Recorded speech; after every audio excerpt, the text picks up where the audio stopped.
प्रिय मित्र, जय मसीह की। आशा करते हो कि आप स्वस्थ हैं और आप मस्त हैं और आप प्रभु के कार्य में व्यस्त हैं। आप प्रभु का कार्य करके प्रभु की महिमा करें, क्योंकि उसके कार्य में प्रतिफल है और ऐसा प्रतिफल है जो कभी खत्म नहीं होता है। वो दिन प्रतिदिन आपकी तमाम ज़रूरतों को पूरा करता है और आपको प्रभावशाली व्यक्ति बना देता है। इसलिए प्रभावशाली बनना है तो उसके हाथ में जाएं, उसके हाथ में रहें और उसके अनुग्रह में दिन प्रतिदिन बढ़ते चले जाएं। तो प्रभु का वचन हम यहाँ पर उत्पत्ति की किताब और उसके 29वें अध्याय को देख रहे हैं और 6 पद को हम देख पाए हैं और 7वें पद में हम आ गए हैं। 7वां पद हमें बहुत कुछ बताता है और उससे पहले हमने 1 से लेकर 6 पद तक एक कुएं की कहानी को देखा है। तो ये कुएं की कहानी पर हम बहुत सी बातें बोल सकते हैं, बहुत सी बातें सीख सकते हैं। पिछली वीडियो मैंने बताई है, तो मैं इसमें ज़रा सा आपको बताना चाहता हूँ कि जब इसहाक की मुलाकात हुई है, अब्राहम के सेवक की मुलाकात रिबिका से हुई, तो उसकी सगाई का कारण बना इसहाक का। और उसके बाद है उत्पत्ति 29 अध्याय में हम देख रहे थे कि याकूब से मुलाकात हुई है राहेल की और उसके लिए विवाह का कारण बना है राहेल। और फिर मूसा की मुलाकात हुई है सपोरा से, वो भी उसके विवाह का कारण बना है, या वहाँ कुएं पर सगाई हुई है।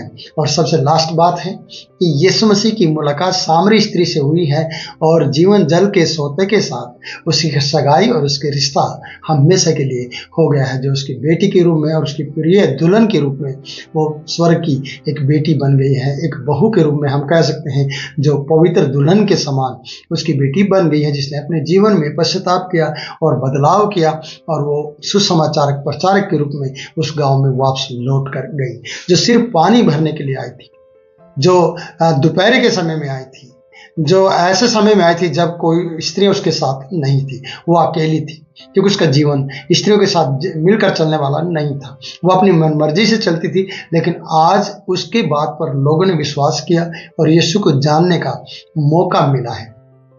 कई बार जब लोग आपको नहीं पूछते हैं या लोगों के साथ आपकी बातचीत नहीं बनती है या आपकी लोगों के साथ बन नहीं रही है, आपको लोग पसंद नहीं कर रहे हैं, तो आप एक ही व्यक्ति या हमारे प्रभु उद्धारकर्ता को पसंद कीजिएगा और उसे अपना मुक्तिदाता मान लीजिएगा। तब लोग आपको पसंद करना शुरू करेंगे, कारण क्योंकि आपके पास सर्वशक्तिमान परमेश्वर का पुत्र यीशु मसीह आपके जीवन में होगा। और जब आपके जीवन में प्रभु यीशु मसीह होगा तो प्रियो आपको लोग पसंद करेंगे।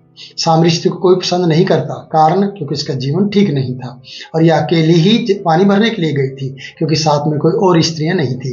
लेकिन यहाँ राहेल के साथ भी और रिबिका के साथ भी बहुत सी स्त्रियां, बहुत सी बेटियां पानी भरने के लिए जाया करती थी। सिपोरा के साथ भी ऐसा ही है। तो मैं ये कहना चाहता हूँ कि अकेले चलना बहुत मुश्किलों का सामना करना होता है, या फिर लोग आपको पसंद नहीं कर रहे होंगे।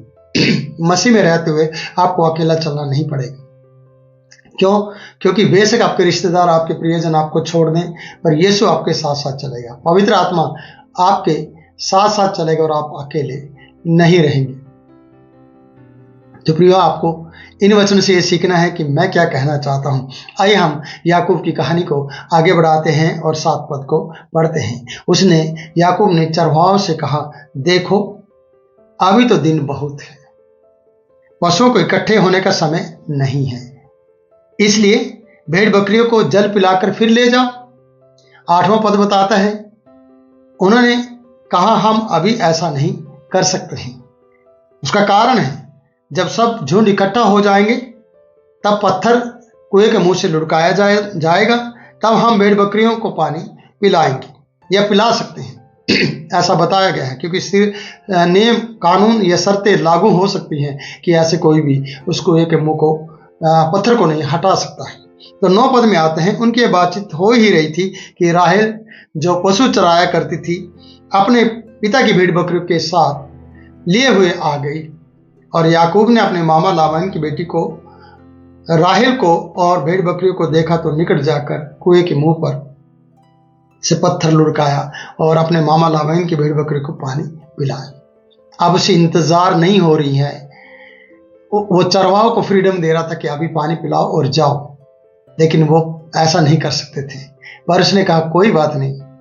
उसके अंदर ताकत आ गई थी, उसके अंदर पत्थर लुढ़काने की सामर्थ आ गई थी राहेल को देखते हुए। जब अपने प्यार को आप देखते हैं ना, तो प्रियो आपके अंदर भी ऐसा ही होता है।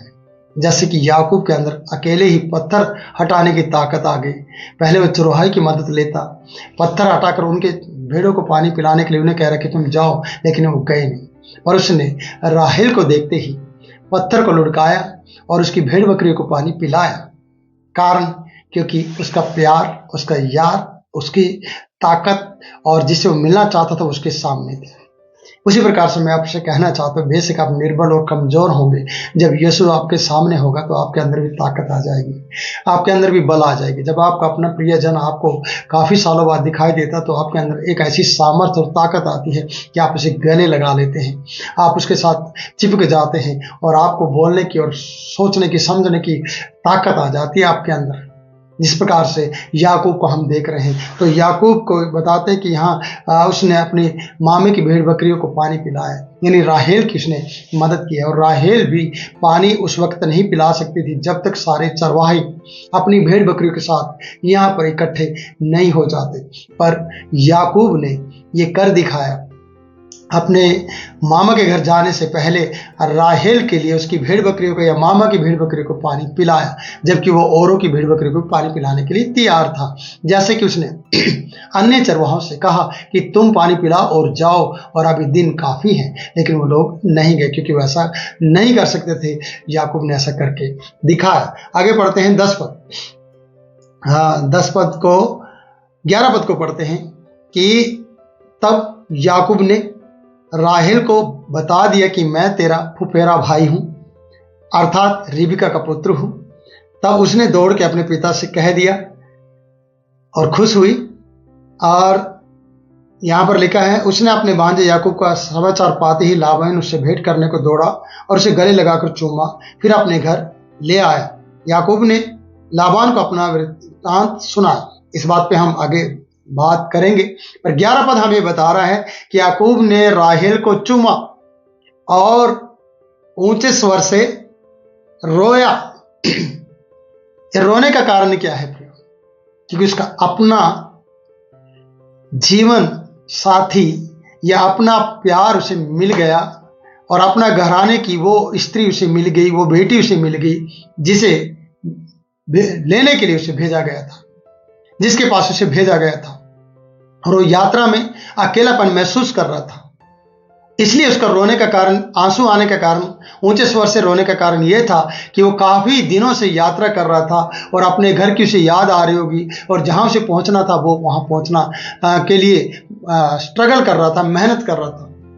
तो इसलिए उसने उस बात को जाहिर किया कि अब मेरा शरीर या मेरा वो प्रियजन मुझे मिल गया है, और अपने दुख को उसने प्रकट किया। उस यात्रा को पूरी करते उसने एक राहत की सांस ली और उसे चूमा करते हुए, उसके गले लगते हुए ऊंचे स्वर से वो रोया, क्योंकि वो अकेलापन महसूस कर रहा था और वो यात्रा में था और उसे अब अपने परिवार का कोई व्यक्ति उसे मिल गया था, यानी अपने मामा की बेटी उसे मिल गई थी, या जहां उसे पहुंचना था वो व्यक्ति उसे मिल गए थे, इसलिए वो ऊंचे स्वर से रो रहा था। कई बार आपको नहीं लगता है कि जब आप यात्रा करके अपने घर लौटते हैं तो आप अपनी पत्नी के साथ या अपने बच्चों के साथ आंसू के साथ ऊंचे स्वर से चिल्लाने लगते हैं, क्योंकि आपने काफ़ी सालों से उसे नहीं देखा होगा, काफ़ी सालों से आप उसे मिले नहीं होंगे, और आप एक तन होते हुए या मिलन करते हुए, आप चिपकते हुए प्रियो उस बात को जाहिर करते हैं कि आप एक दूसरे से बहुत प्यार करते हैं, और आपका अकेलापन चला जाता है, जिस प्रकार से याकूब का अकेलापन चला गया, क्योंकि वो यहाँ पर राहेल से मिल रहा है और उसे चुम्मा दे रहा है और उसे गले लगा रहा है। और प्रियो ये अच्छी बात है कि वो अपने घराने की उस स्त्री से मिल रहा है जिसके लिए उसे भेजा गया है।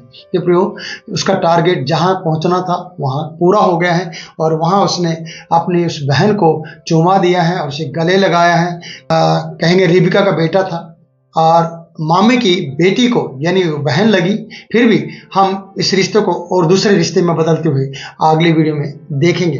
प्रियो हम यहाँ पर इस बात को कहेंगे कि वो अपने घर आया और उसने लाबान को, बेटी ने लाबान अपने पापा को बताया, पिताजी को बताया, और पिताजी ने उसे दौड़कर अपने घर ले आया या उसे गले लगाया। और यहाँ लिखा है कि जब वो गले लगा रहा था तो उसने बहुत सी बातें की हैं, और अगली वीडियो में हम सारी बातें करेंगे प्रियो, और किस तरीके से बातें होंगी मैं अगली वीडियो में बताऊंगा।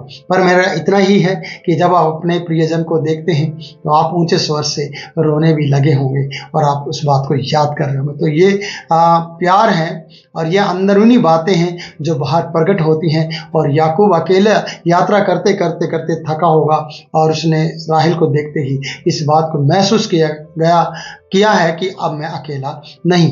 वैसे तो परमेश्वर ने उसे बहुत सी बातें की हैं रास्ते में, मार्ग में, लेकिन अब उसको परमेश्वर ने उसी जगह पर जहां उसने प्रार्थना की थी कि मुझे पहुंचाए तो मेरा परमेश्वर ठहरेगा। तो अगली वीडियो में बात करेंगे। बस इस वीडियो में इतना ही, फिर मिलते हैं नई बात के साथ। तब तक के लिए मैं आपसे इजाजत चाहता हूं। प्रभु आपको बहुतायत से आशीष दे और आप लोग प्रभु के कार्य में बने रहें और प्रिय विश्वास में बढ़ते रहें। और ये साल 2025 आपके लिए प्रार्थना का साल और प्रभु के नजदीकी में जाने का साल बने और प्रभु आप पर अनुग्रह करे और आपकी हर एक जरूरत को पूरा करे। God bless you.